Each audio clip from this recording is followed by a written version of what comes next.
Mike Garafolo from NFL Network tweets this out. Jatavian Sanders, viewed by many as the second best tight end in this month's draft, visiting the Panthers and Browns over the next couple of days. Excellent vertical weapon per Daniel Jeremiah. That is the draft analyst for NFL Network. Sanders, likely a second-round draft pick.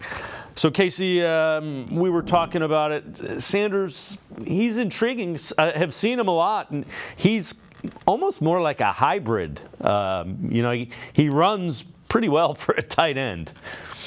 He runs very well. At the beginning of the draft cycle, I thought there was no way he would make it to 54.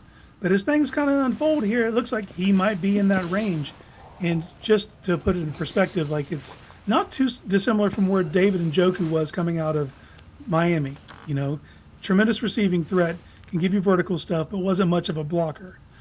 Well, Sanders fits that mold exactly. He's not someone you want on the line of scrimmage early in his career. I was actually watching tape of Christian Jones this last week, and it was very evident to me that he's nowhere near ready to make any difference in a run game. But as a vertical threat, man, this kid's excellent. Up the seams, what he can do with the ball in his hands just gives you a different vertical threat that you don't have outside of Njoku.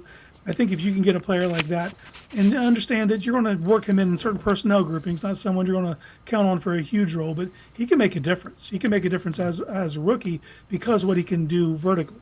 If you just play to his strengths and let him gain the other things along the way, because he has the prerequisite size, 6'4", 243. I mean, he can do those things, but it's the physicality of the game at the line of scrimmage that worries me. But you don't have to put him in that position.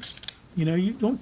Obviously, 11 personnel is going to be Njoku, but if you want to go to a 12 and slide him out to the slot in that power slot angle, he can do a lot of damage, and he's someone that the Browns should definitely be kicking the tires on.